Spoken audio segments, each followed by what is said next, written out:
Welcome to Breakthrough, the podcast supported by the Arts Council, helping change the music industry, one episode at a time. We're heading online for this one to meet a force of nature and a real powerhouse on the stage, commanding the crowd with her real hard-hitting punk DIY music. I'm talking about Bridget, who has had an incredible few years making the music that she has made out of Colchester. She recently supported the Smashing Pumpkins and Skunk and Anansie at the Colchester Summer Series, a big local festival near to her. She's having an incredible time in her career so far, and also just played this random festival called Glastonbury last year too. You know, I don't know if you've heard of it before.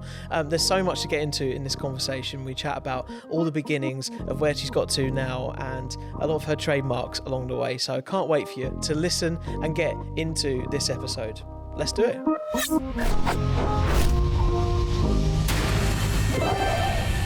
Bridget, welcome to Breakthrough. How are you keeping lately? What's been happening? Yeah, good, thanks. Thanks for having me. Yeah, just been really busy. Yeah, you're most welcome. Look, we always love kicking off the podcast with this question because it can take us in so many different directions, as it has done in all the previous episodes this series. What's been your breakthrough up to now? And it might surprise me, I don't know, or maybe it won't. My breakthrough? Wow. I mean, off the top of my head, I did get the opportunity to play a pretty cool gig this year with Skunk and Anansie and Smashing Pumpkins, so I'll go for that one. Yeah, we will definitely come on to that a bit later because I'm sure there was like a huge process in all of that and how that happened and what it was like on the day and all of that kind of stuff in your hometown as well, which is so cool. And I'm sure like many artists choosing to start a career in music, there's been, I don't know, a huge influence in your early life that's led you this way. But what would you say, like, your journey so far in music, would you say it's been a conventional one or quite the opposite, unconventional? Definitely not conventional. I mean, I don't know what conventional is, but I presume it's, you know, maybe you study music or you get in a band when you're younger and do it like that. I never did music at school or college or uni or anything. I just knew I wanted to do it and got on with it. So yeah, and I definitely don't have a trust fund or anything like that, which is definitely not conventional, but a lot of people do have help with money and that's great. But yeah, I've sort of it's just DIY. I've just done it all myself. I do all my booking, publisher, management, everything is me. I'm only just sort of starting to learn to ask for help, which is cool. And I how easy is that actually to ask for? As a DIY artist, now that you brought it up, like you've been so used, I guess, trained yourself, ingrained to like have creative control over the whole process. You as an artist, the project, how difficult is that to relinquish a lot of that? It's difficult. I mean, I'm better at it now, but it's hard to let go of certain aspects because I want it done how I want it. Yeah. I need it done in that certain way, but it's more thinking, oh, hang on, I don't have to slave away here. I can actually call on members of my team that I've just made. Like, I'm just friends with people and they do creative stuff, and then I'm just like, you're part of the team now. It's learning to just ask, oh, hang on, no, they can do that. I can ask them to do that. I can get on with something else rather than try and balance like 5 million things at once. I still have to, but it does get easier in some aspects because I've got people I can ask to help me with little bits. Yeah, just 4,999,999 less things. Exactly. And I guess, how reasonable or achievable did it seem, the idea of being an artist, when you were growing up? Maybe when you were at school, getting towards college, maybe you're weighing up like all the life choices. Can you like take me through some of those times? Yeah, I mean, when I've always grown up with music, so when I was younger, I've always seen that it's doable. The level that I'd like to be at. Even today, like thinking back a few years ago, I was trying to get to this level. Mm. I know it's not impossible. I just know there's a massive gap between doing bits at the local circuit and stadiums. How do you, so on that, how do you have that barometer? So there might be artists listening that are maybe feeling like where you were a few years Yeah. ago. Like, how do you get a gauge of that? Yeah. Well, the thing is, it is just made up in your head. So it is good to get experience and watch documentaries of like your favourite bands. They might have one out. Speak to people, be around festivals, be around the scene.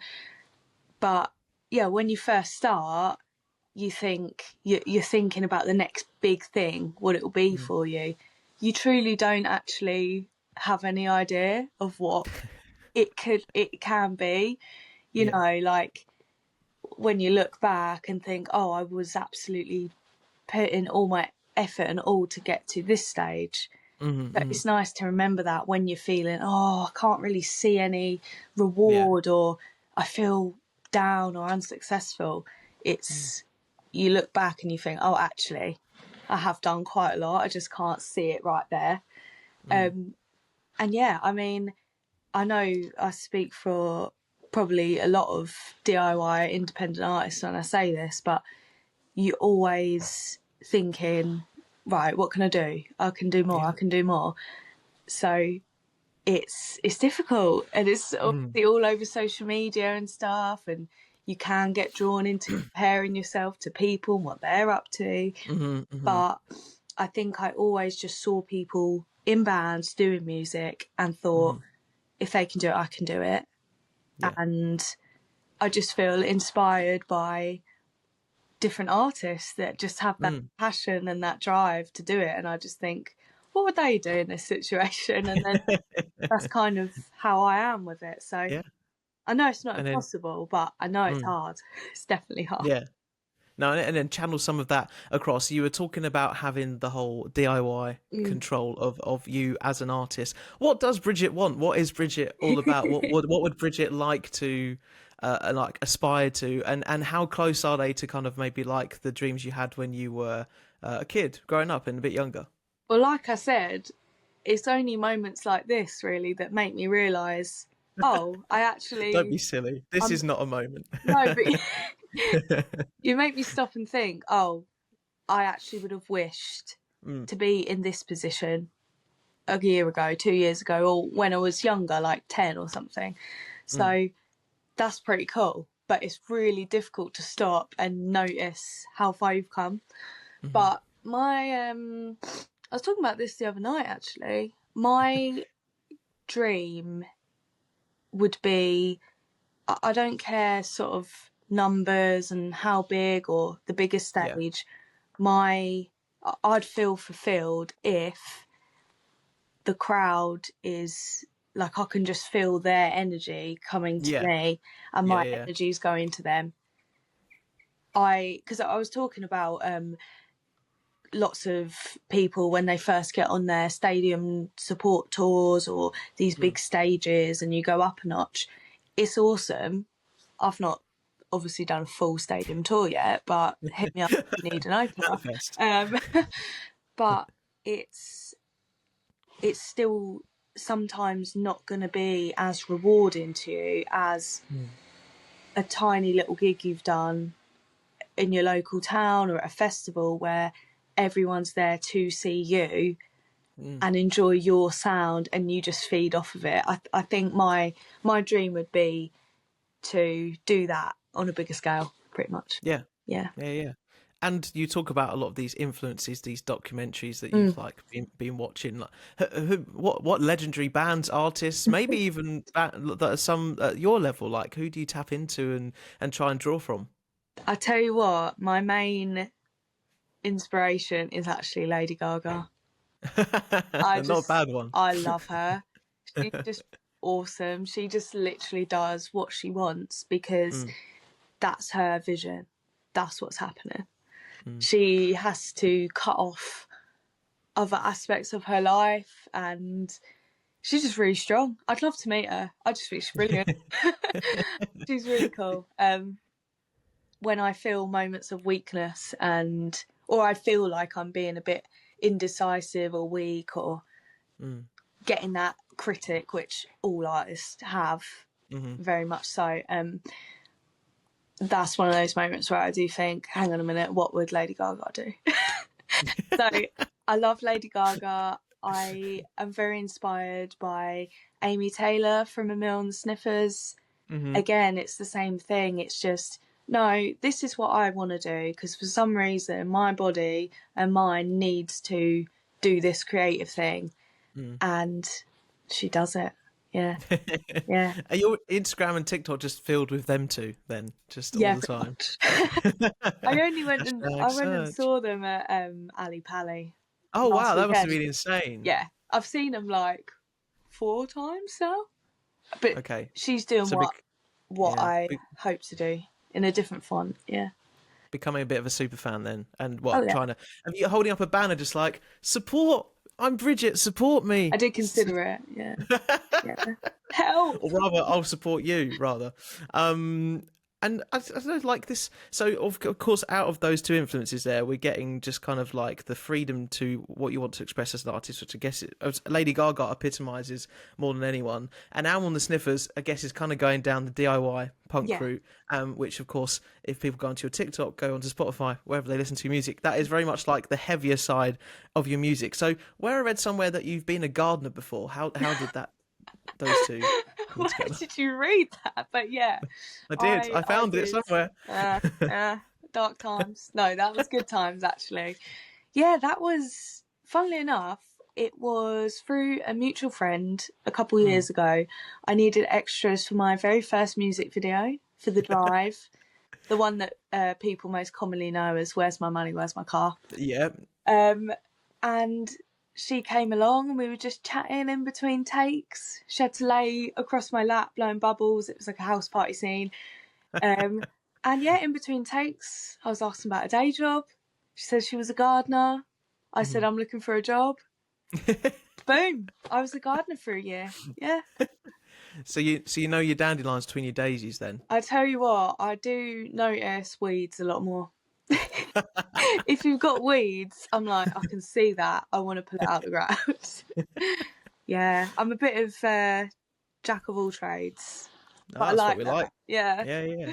I mean, I'd love to mention it because, of course, as you can maybe imagine, the thoughts going through my head, the juxtaposition of those two worlds is just brilliant, and I feel like more needs to be done with that in the future. I really do. Maybe I'll go back. Like your stage background and presence, like, you know, when you're doing the stadium tours, it's all part of the story. Get some brambles, you know. Yeah. Just don't fall into them because that really hurt. Yeah, Make it like the fake ones. I've done that. I've definitely done that. I mean, doing jobs like that, it sounds really cocky's the wrong word. It's very cliche to do this, but at times when I thought, I really don't want to be here, I don't want to be doing this, I did have that voice that goes, don't worry, it will sound really good in a book when you're old. You know, in my memoirs. True. Yeah. But, you know, I find inspiration in that feeling like, I've got to get out of this. Yeah. It's fun to like look back on and be like, you knew you could do it, and you have, But I've done all sorts of little random jobs like that, Yeah. I mean, you can divulge as little as much as what I'm sure lots of artists as well will relate to. Oh yeah, because, you know, it's that whole thing of like, looks good on the front, but actually we're all keeping afloat behind the scenes. Exactly. I mean, the job I do now, I won't disclose the company, but it is customer facing. It's retail, pretty much. Yeah. And I actually find it really relaxing to go there because I feel like that is my alter ego. Yeah. It's weird. It's like I can go there and play a little character that isn't quite me fully, but it gives me time to mull over ideas and have a bit of respite from being full on and creative. You must draw inspiration, I guess, from, like, they say that's one of the best places to be. You know, because you'll pick up on different like personalities, and like someone might be hopefully not rude to you, when Oh you're yeah, serving them and stuff? they are, but it's good, fun, all And then fun. it'll be a new song altogether. So your style and sound, as we're saying, is very visceral. It's heavy. It's no holds barred. Who annoyed you? All my customers. No, I'm just Oh, yeah. brambles. Um, I think I keep my mouth shut a lot. Hmm. And when I write and when I'm on stage, that's when I don't need to. And it's not necessarily an angry thing. Mm, It's just, it just comes out. It's mm. just, it can be a mixture of rage, excitement, or just that, everyone has had that feeling at some point where I don't know, you're at a football match or Yeah. a gig, whatever your interest is, where you just get that feeling of, come on, like, Let's go for go. it. That's more the feeling I get. I just Yeah. have this thing in me. I'm like, right, let's have it. Let's go. Let's get into battle. Let's go. Yeah. And then, so why are you making the music you are rather than, I don't know, I can't imagine this at all, folk or like a dance producer, or like why are you particularly drawn to this kind of music, and obviously you do it so well. Thank you. I mean, kind of like that. Forgive me if this is a boring answer, but No, I love boring answers. it just comes out. That's Mm, just my default for now. mm, I'm fully expecting this to change. And also things that I've got in my head and for the future, I know they're already going to be different, but mm. I've always been drawn to different genres. But like I just said, anything that makes me feel like, okay, I either need to headbang Yeah. or throw something, but it's not Mhm. necessarily in an angry, sad way. It's just like let's go. I Yeah. like that. I like that. That's just how it comes Vibe. across. Yeah, good. That's And yeah, kind of and it's 0 to 100, which Mm. is I kind of think Yeah. some of the best ways sometimes. And so growing up around Colchester, North Essex, that part of the world, yeah. how much has that played into things? Do you ever sort of notice that, sense any of that, like coming into things? There's definitely like that small town mentality, Hmm. especially Hmm. where I grew up. It's just a little town, Halstead, you know. Hmm. Yeah, I do. Um, and again, I like that. I felt like big fish, small pond, but in Yeah. terms of I want to do something more. I want to Mm. create. I want to move people. I want to collaborate and be all arty and creative with people. So Mm. I've definitely felt. I've definitely felt at times, oh, I need to get out of this small town where people Yeah. feels like people aren't doing much or whatever. Mm. But I think it plays into how I am, how I feel, and how I come across. Mm. And it's really exciting as well when your peers escape just the small towns and Yeah. get out there. Not out of jealousy, but just, for the love of loving seeing them Envy. living their life. No, Yeah. but it's cool because it's like, yeah, you're different. You want to go Mm. places. That's cool. Mm. Yeah, I like that. And that dynamic is kind of like, I don't know, it's the whole like what do they call it in science? It's like the rocks forming, kind of that kind of like pressure of just Mm. like your expectations in your head like pushes you down Yeah, that way. yeah, Yeah. yeah. It does feel very weird like that. So how did it feel then? So fast forward a little bit, putting out your first track to now, say. So how would you say your process and sound has developed Yeah. in that time? I was actually talking about this the other day as well. We were, I was probably so I wasn't like a fly on the wall like the other day when you were just chatting about all the things I'm asking you that'd right be now. good. It's just a bit weird. No, I listen back and because it like pops up on your memories and stuff as well, of pictures of filming the videos and writing and stuff. I just think, like I'm so young, even though I am young, and I know I'll look back. I can look back on this interview in 20 years and be like, oh my god, I'm so young. naive. What am I doing? Yeah, but it really is like that. Yeah, I had a look back at How It Feels, which was my first song, Yeah. I did make the decision to... I haven't deleted the video, but I've taken it off of my YouTube because I love it. It's my little baby. But now I'm going into a more serious realm. Ironically, my new EP and all these songs are about not taking yourself too seriously. But it's there's a certain level that I want that little finesse on my videos, and I want to come across as a serious artist, because that's what I am inside. But now I have the means to do it. Yeah. It's and I think it's just, again, these songs sort of feel long time coming. Like, I've been thinking about it for a long time. By the time you actually get it out there, you've already written about 5 other albums in your head. So it's kind of retrospective. God, is that what it feels like? You're literally like, you've got one song and then you've got like these other strands going off. Like, there's that album, there's that album. Oh my God. It. It's constantly, and it's, by the time you actually get in and record something, and the way I've done this is very scatty, very how I am. I've not gone, right, here's X amount of songs, they're all going to be like this, here are the complete demos. I've gone, can I get in the studio because I just need to get this out. You know, I've made my drummer, can you sort of drum like this? Yeah, cool. Do that, boom, there's a song. It's been very scatty and fun and chaotic, which I like. And I've lost my train of thought of what I was saying. The irony, honestly, it's palpable. No, but that you answered that perfectly. We were talking about, obviously, just the kind of how it's felt like developing from the start to now.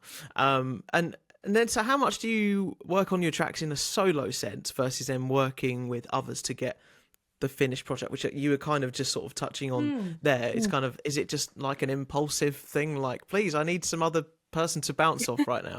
So the way I have been doing it is, I have an idea, song, melody, it could be a tiny bit of it, or right, I've just randomly written this somehow in my head.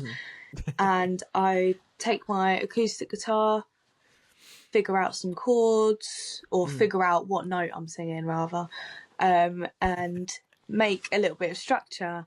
And then I usually take that to my band and say, what I want is something kind of like this, and they'll be amazing and play that exactly. And, you know, add little things of their own style, little tweaks here and there. But what's so good about them is they do suggest things, but it's very clear that it's my song, my music, my thing, and they're there to aid the song. But you also do get those cool little things that I wouldn't have come up with, like all fills and noodly bits and whatnot. But that's how I've been doing it. Going back to like the very first sort of thing you asked me, where is it easy to ask for help? I'm coming to that point where I think it'd be really beneficial to go away together and do some writing together as a band. I think I just find it really difficult to be completely vulnerable to them and say, oh, like, I'm losing control of my song, you know, I've not completely finished this thing and now I'm giving it to you. We're going to do some jamming and the stuff that you need to do, despite the fact that I'm a solo artist with a band. Because every time I do it, I love it and I enjoy it. It's just going up to it. I just get really, I want to show them this new thing. It's completely naked and it's not mine anymore. It's like that. But that is my goal, to not care. Because again, what would Lady Gaga do? She wouldn't care. She wouldn't. No. She definitely wouldn't. I mean, when she walks down a red carpet in what was it one year? Like her meat dress. That's the one. Yeah. That's the one I'm thinking of. Or like there was like a plastic PVC one, as if like she had like one of, like, I don't know, 10 of those dog collar things they have once they've had an operation, but like as a costume. I might be making it up. I don't know, but it sounds. Where I've got that from? It sounds Lady Gaga. I remember the egg when she was sitting in this big egg and she came. Yeah. Oh my God. But even from that moment, as a young child, I was like, I like her style. I Yeah. like her vibe. She's just cool, man. Are you going to be doing any costumes like that in the future? I'd love to. Just as a little caveat, yeah. I would love to. I need budget. 20 grand later, guys. Yeah. Please donate. It's really serious. My Patreon is here, and here. Yeah. That is the thing though. Like people, DIY musicians talk about money, and yeah, it is great, but for the first, I can't even see a future where that money isn't going towards petrol, meal deals, like not glamorous things, but doing that does enable you to go further. But it would be nice to be like, oh, I can just pay this awesome, all these awesome artists and designers I know and not worry about it. Or a label would do it for me. That would be good. Leave it to them. Well, watch this space. Yeah, Come on. exactly. Who knows?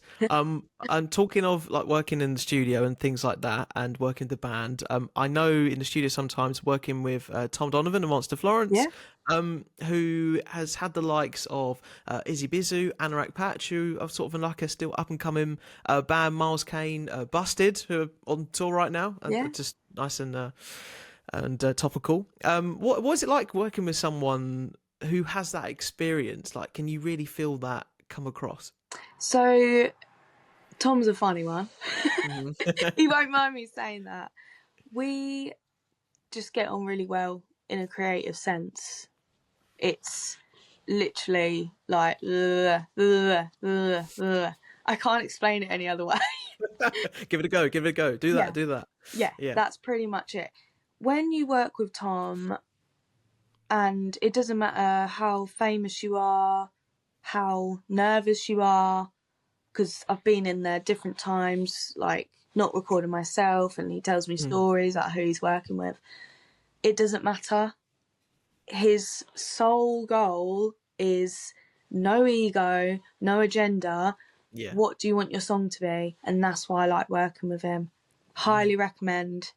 New musicians, experienced musicians. Yeah, and he's just your typical scatty creative like me, so we get on very well. Yeah, it's good. Very well.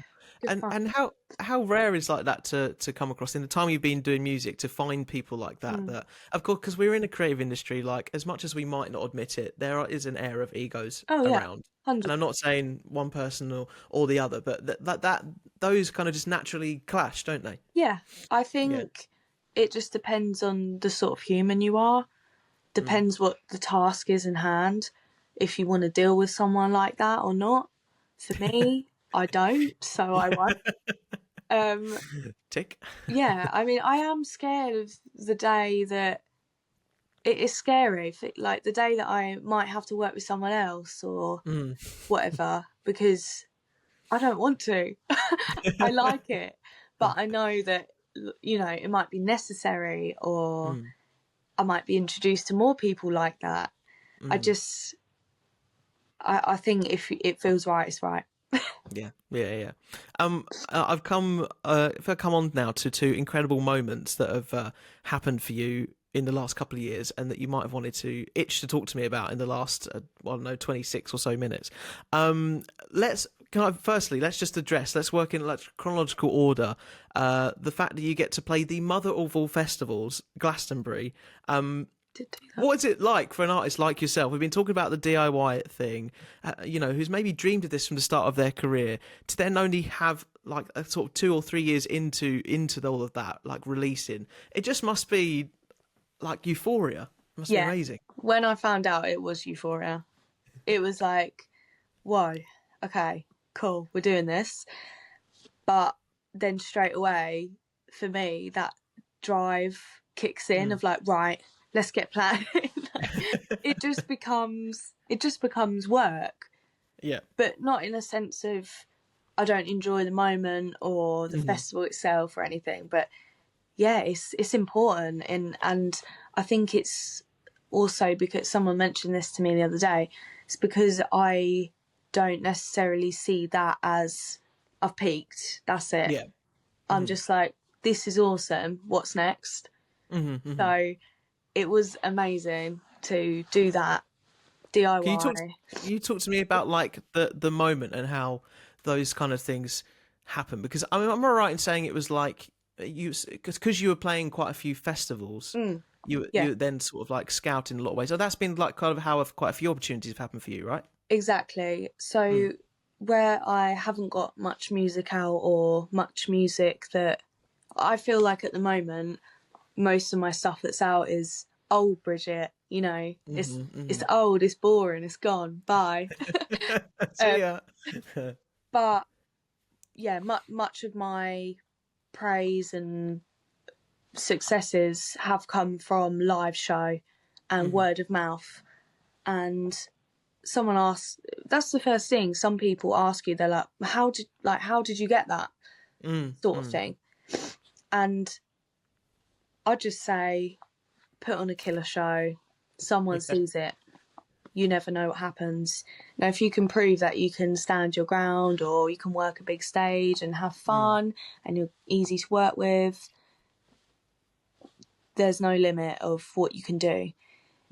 It's when you get to those upper echelons, shall we say, of label, money, etc., because I've seen it firsthand, that's when who you know can become greater than the sum of the effort that you feel like you're putting in, your talent, you're this, you're that. So it really is a weird game. It really is.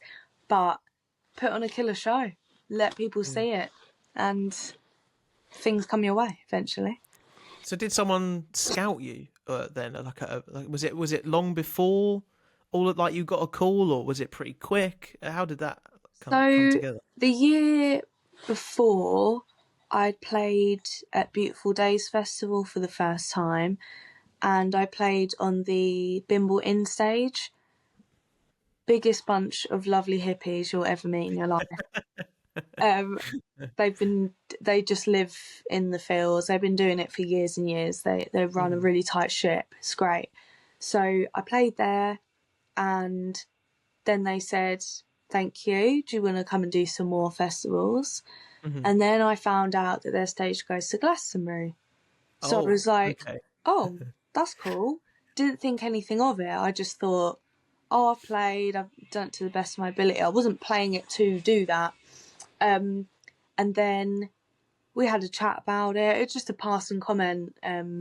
One of the owners was just like, yeah, we go to Glastonbury as well, so you know, would you sort of be up for that in the future? And I was like, yeah, I suppose, no biggie, yeah. And then lo and behold, just before that time next year, it was quite late notice. They let me know, typical hippie style. Yeah, they just emailed and said, right, well, do you want to do it? And I was like, oh, okay. Yeah, let's go. Yes, please. What I love about that is that they were really casual in the way they said it. You had to kind of like just match them at that moment. Yeah. And just like, yeah, sure. It's like, yeah, Glastonbury. Yeah, it's fine. Just a small festival. Yeah, no, honestly, no biggie. And then there were more weird and funny things that happened to do with this. So that's all good and well. I've announced it. Brilliant. Yeah, my name is on the same lineup as, I think it was like Fontaine's in the park area. I can't remember now, but loads of people who I'm like, what? My name's actually on there with them. That's cool. And so that's amazing in itself. And then it might have even been the week before, a couple of weeks before, they go, you know, here's your stage time, here's your day you're playing, all of that. And I'm on at 11 p.m. on Thursday night, which is like the opening night. None of the main stages or anything's open, which obviously is much in my favour. But that's the main night that stuff across the site kicks off. And I was speaking to my band, and my guitarist, a lot of people know that is my father as well. I say to him, oh yeah, we're on at 11. And he's like, what? Because he's already been to Glastonbury. Yeah. And I was like, yeah, 11. And he was like, you've got us, the headline slot, Yes, on the Bimble basically, that's stage. what we're getting at. Yeah. And I was like, oh, have I?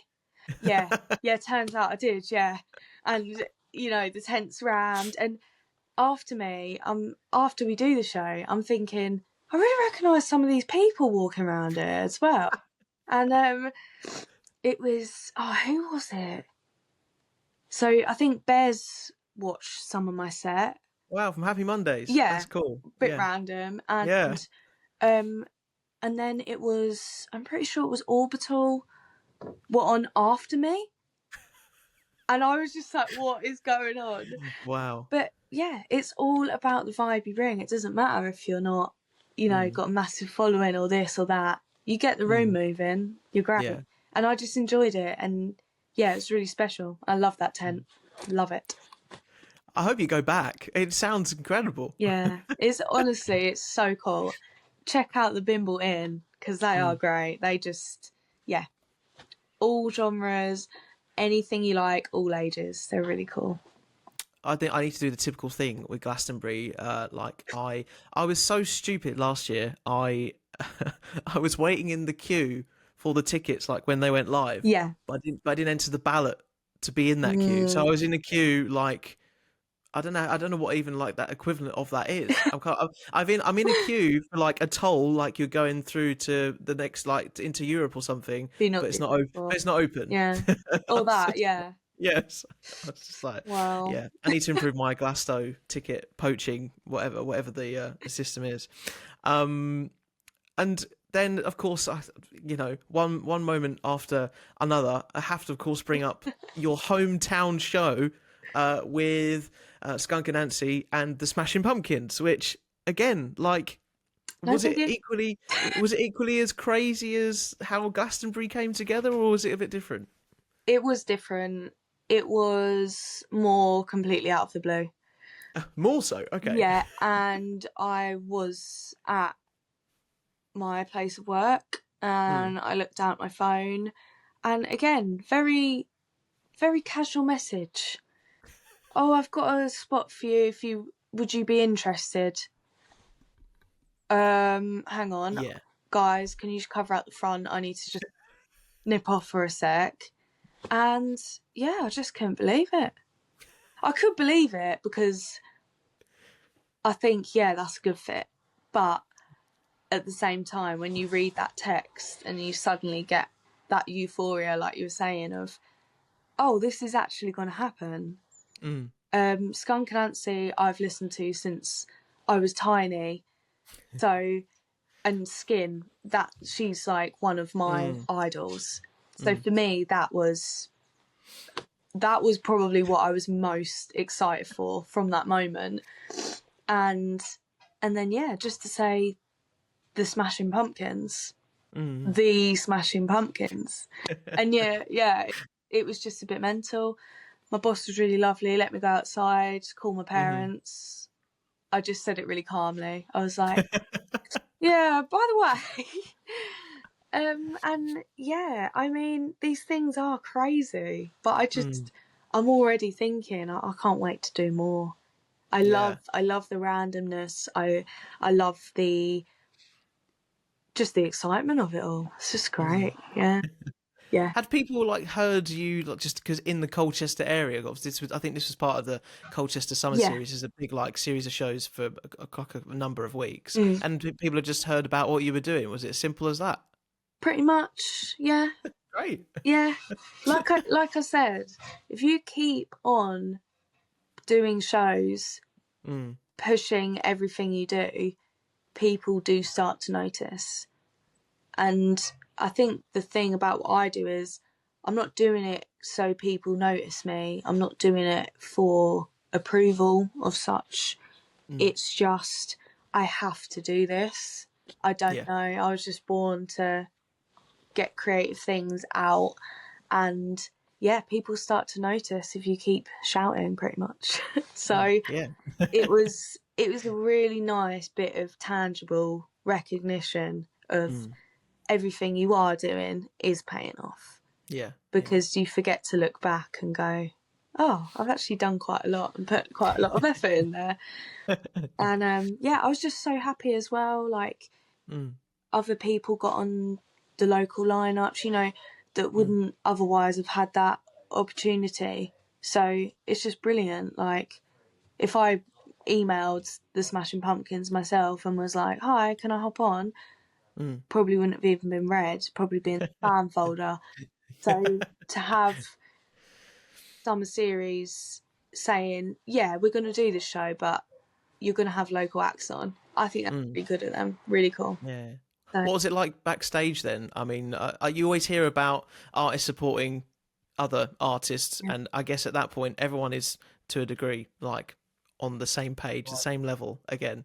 And do you just literally you walk past, you know, Skin? Do you walk past member of Smashing Pumpkins? Is it as like close as that? First person I spoke to was James, the bassist from Smashing Pumpkins. That was weird. It's weird in a sense that you see these people your whole life on a screen, and then they're there, and you're talking to them, and you just think that's really weird. Like you're actually real. The highlight of my day again, I got to actually speak to Skin, and that like my inner child and me now were just, I felt so, my heart was full, you know. What did you say? Was it very professional? Was it fangirl? Was it like in the middle somewhere? It was a mixture. I wasn't ashamed that I was a massive fan. I did say that, but you know, people hear that day in, day out. So I didn't dwell on that too much. But she was just really lovely and helpful to me. I asked her for some advice to do with breathing and singing on a bigger stage. Yeah. Just I wanted to know what she does, because obviously the girl's got pipes. Yeah, you know, she does. She doesn't hold back. She's got quite a good voice. You might have noticed. But yeah, so I was nerding out pretty much. And then I got to watch from side of stage, and I was just sobbing. I thought, this is just, amazing. What is this moment? Yeah, it really was. And I really hope to bump into them again. They were all lovely. Crew was lovely.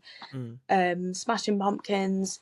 Billy was very busy in his cabin doing what he needs to do. Didn't get to say hello to him.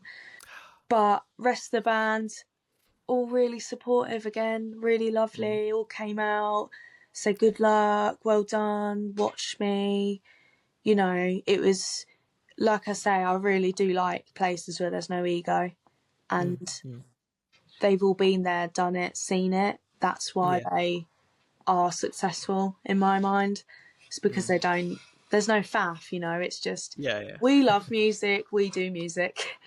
And that's the sort of environments I hope to be around. And I hope when I'm older as well, I hope to be like that to someone, because it's so important. To have good role models like that. To be seen for it. Do you want to say hello to Billy now, as like in case you know might see this, maybe? Just, you know, like, hi Billy. Thank you, by the way, even though you probably had no choice or say in that I was opening. I'm Bridget, and you've written some of the best grunge songs ever. So keep it up. And I hope we can meet in the future once again. I hope we can have a cup of tea or something very English.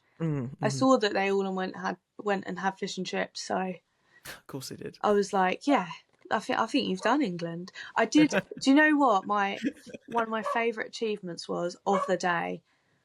Sorry, my dog's barking now because that's all right. It's real life. It's all good. It's DIY. My dog is DIY.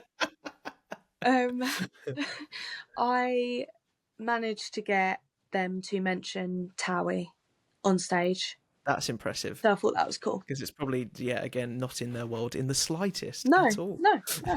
But it was just, it was awesome. It's one of them things you look back and you think, did that actually happen? Oh, yeah, it did, yeah. It And isn't I'm it? sure there'll be many moments to come, which might be next week, and you're not even expecting it. Fingers And crossed. it will be Yeah. the beauty of the moment like that, because we love soaking up those moments. Lovely. So obviously Colchester is no stranger to producing some great music. Well, I mean, everyone of course says Blur, but there are other artists that have come along the way too. Obviously, they're kind of like probably on the tips of everyone's tongues into a degree. Especially they made a big comeback in their hometown recently. But the whole grassroots and kind of that cultural vibrancy that goes on within the scene, like how incredible has that been for you to get out there and I guess get those stage miles you're talking about and just playing and showing up every time? Yeah, it's really good because you've got people to talk to Mm. and people who are sort of doing what you're doing in different levels and different genres, and it's nice to sort of check in with those people just just to say, oh, how are you doing it, what are you doing here, and How on earth does this work? yeah, is this all, am I going to be okay, sort of.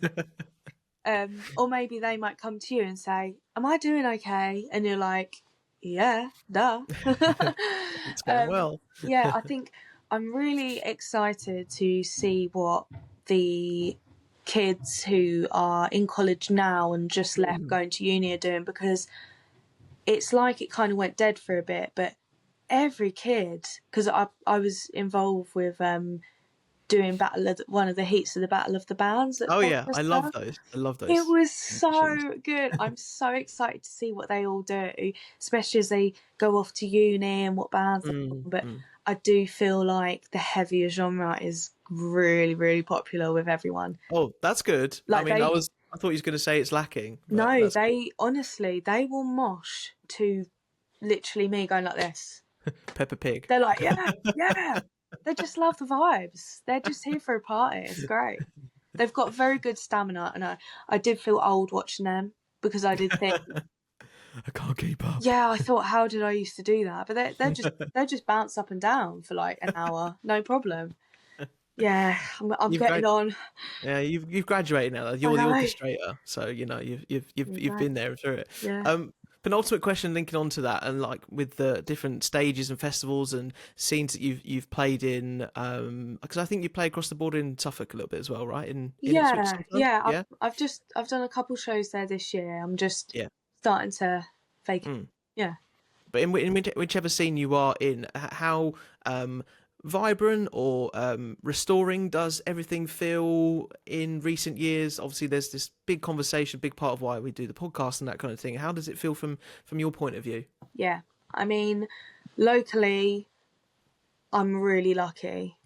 Colchester has had scenes and things go downhill, and through COVID especially, that's like the main one people say, but I think it was happening before that and still now. But people don't want to fund the arts, and when I say people, I obviously mean the government, the people in charge of the big pots of money, because why would they?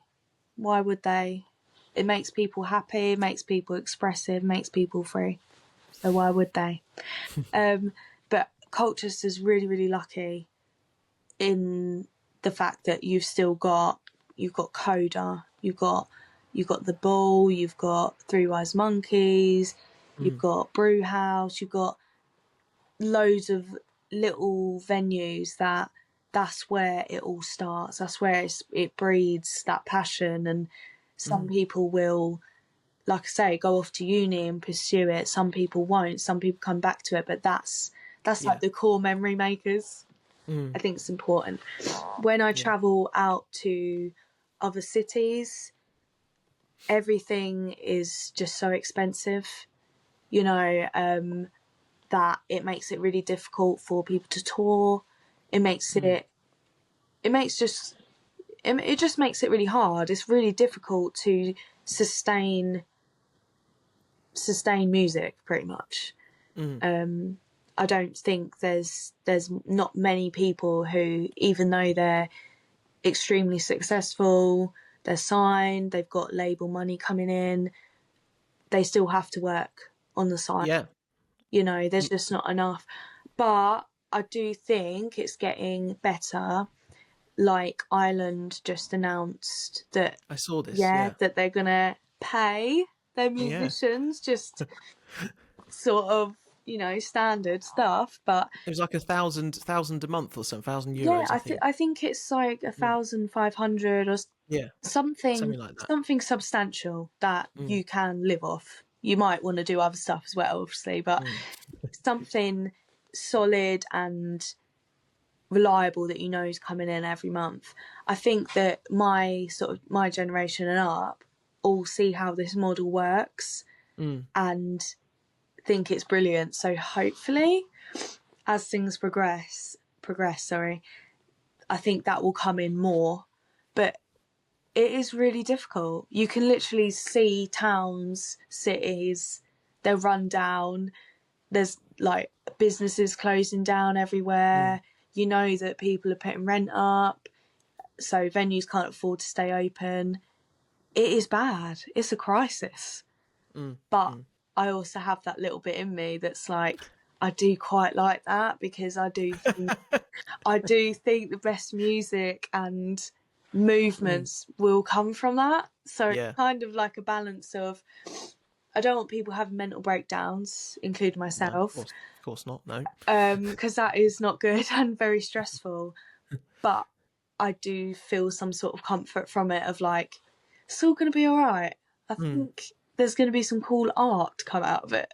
Yeah, it's a good way to look at it. It's a very good way to look at it. But yeah, you make so many good points that have kind of been echoed on other episodes of the podcast this series, and there isn't one kind of one size fits all solution method. But yeah, you've definitely picked out a few of kind of the obvious ones, and you know, in a lot of places and lots to sort of unsung heroes, lots of this is still thriving and living.